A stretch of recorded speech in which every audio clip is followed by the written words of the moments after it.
दोपहर का समय और बैठे हैं वाल्मीकि अपने आश्रम में। उस आश्रम की कल्पना बड़ी अद्भुत है कि वहां कोई किसी से वैर नहीं रखता। अहिंसा प्रतिष्ठायाम तत्सन्निधौ वैर त्याग। महात्माओं के सभी प्रकृति के लोग रहते हैं, क्योंकि महात्मा के पास ज्ञान होता है। अरे सिंह और अजा, अजा कहते हैं बकरी को, सिंह और बकरी भी एक घाट पे पानी पी लेते हैं। मूषक और सर्प हैं तो सही महादेव के पास, भिन्न भिन्न प्रकृति के सभी प्राणी एक मत होकर बैठे। जरा कथा में बड़ी रोचकता है, सुनने वाली बात है कि भगवान का मन है नारद, तो वाल्मीकि ने कहा मेरे पास ऐसे नहीं आ सकते, आपके मन में विचार आया है कोई, और आपके मन में जो विचार आया है वो क्या है? बोले आपके मन में कोई विचार चल रहा है बहुत दिनों से, आप दिव्यता, पवित्रता, सद्गुण, श्रेष्ठता, उच्चता का विचार कर रहे हैं। आप में कोई परम पवित्र विचार उतर कर आ रहा है, पवित्रता का विचार, श्रेष्ठता का विचार।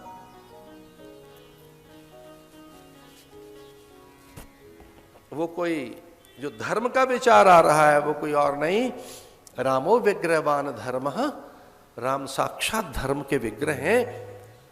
रामायण लिख डालो। तो वाल्मीकि ने रामायण लिखी और ये पहला श्लोक हमने बताया आपको, तपस्वाध्याय निरतम। रामायण का जो पहला शब्द है तपह। एक और बात, गायत्री में भी पहले त है। वाल्मीकि रामायण में 24,000 श्लोक हैं, गायत्री में भी 24 अक्षर हैं, और प्रत्येक अक्षर से वाल्मीकि रामायण है। ता पहला अक्षर है वाल्मीकि रामायण का, पा अंतिम अक्षर है। तो वाल्मीकि रामायण में सबसे पहले ता और अंत में पा, तपः। तत्सवितुर्वरेण्यम भर्गो देवस्य धीमहि धियो यो नः प्रचोदयात्। ये 24 अक्षर अगर कर लिए जाए तो ये तप है। अब मैं चूंकि आचार्य हूं, बड़ा संकोच में कह रहा था, मैं हिम्मत तो नहीं पड़ रही, पर कई जगह लिखा है कि भाई सबको अधिकार नहीं है गायत्री का। वैसे तो सब मंत्रों पे सबका अधिकार है, भगवान का तो सब पे अधिकार है। पुरुष चरण आदि में विधान अनुष्ठान में कोई चूक न हो, इसलिए महापुरुषों ने कोई मर्यादा रख दी। भाई गायत्री में अधिकार नहीं है तो गायत्री का सार कर लो।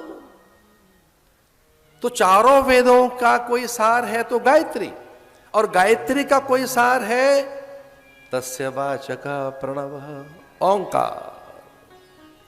ओम जो है ये चारों वेदों का सार है, ये गायत्री का भी सार है ओम।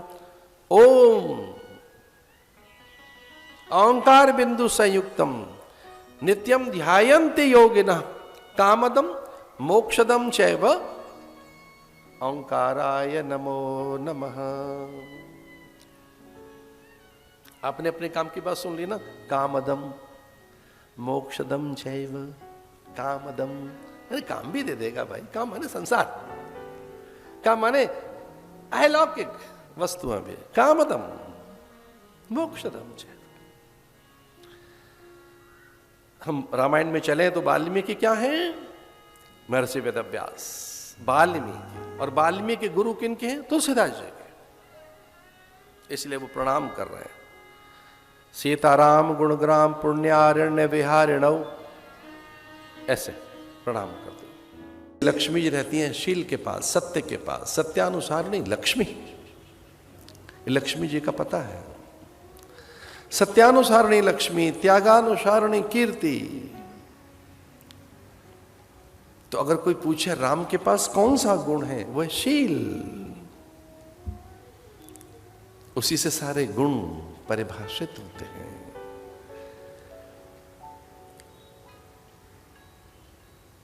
आइए कथा में चलें।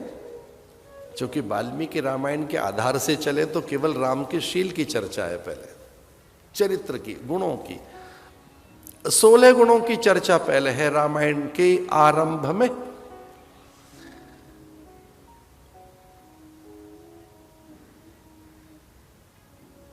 महादेव अपनी अर्धांगिनी को सुनाते हैं, सुन गिरिजा हरि चरित सुहाए। सुन गिरिजा हरि चरित सुहाए, सुन गिरिजा हरि चरित सुहाए, विपुल विशद निगमागम गाए, विपुल विशद निगमागम गाए।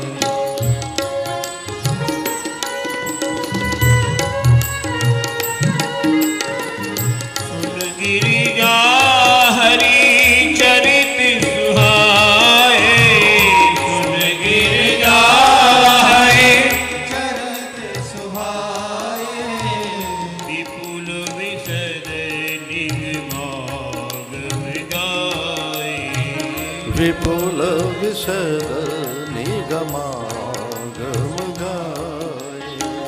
हरि अवतार हेतु नहीं होई, हरि अवतार हेतु नहीं होई, इद मिथ्यम कही जात न सोए, इद मिथ्यम कही जात न सोए। राम जन्म के हेतु अनेका, राम जन्म के हेतु अनेका, राम जन्म के हेतु अनेका, राम जन्म के हेतु अनेका, परम विचित्र एक एका, परम विचित्र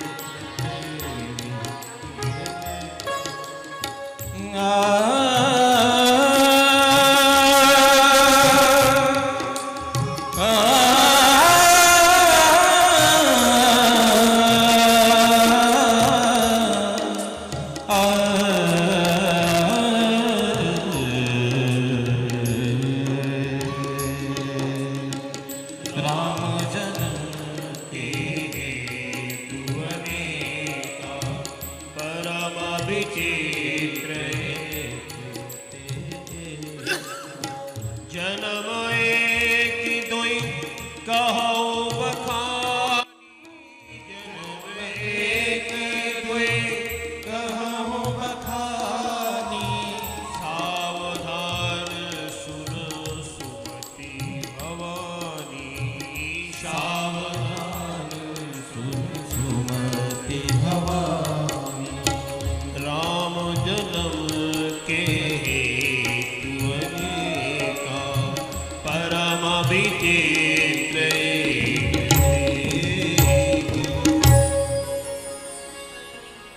सुन गिरिजा हरि चरित सुहाए।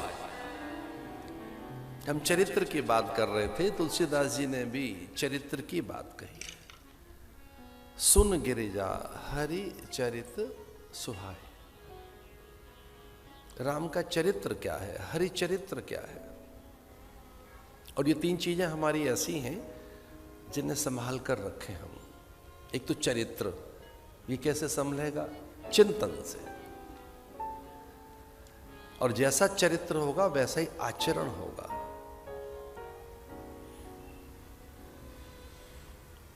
और आचरण आता है आचार से। आचारहीनम न पुनन्ति वेद। और ये आचार सीखा जाता है माता पिता, गुरु, बंधु, सखा, परिजन, पुरजन, मित्र, गुरु से। शिष्टाचार, लोकाचार, कुलाचार, सभ्याचार। सबसे पहला है शौचाचार।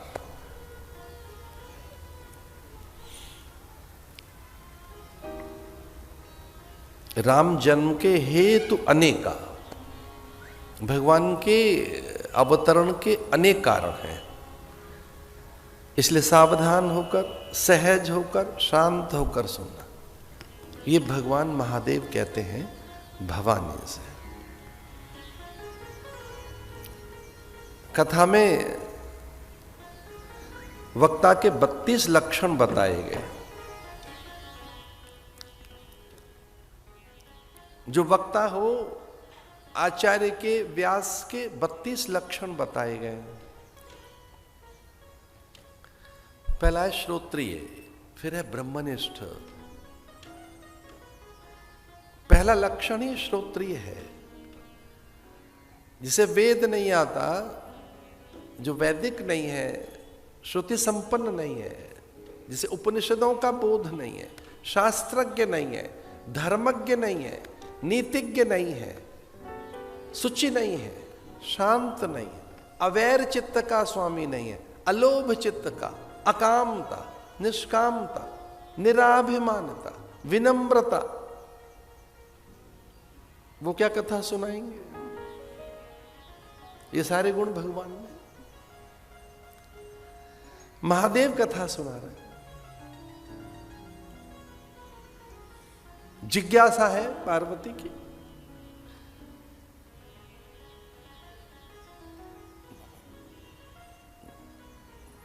तो श्रोता में कौन सा एक गुण चाहिए? एक गुण बस, सावधान होकर श्रद्धा से सुने, श्रद्धा पूर्वक सुने, सावधान होकर। तो 2 गुण मान लो, एक श्रद्धा और सावधान।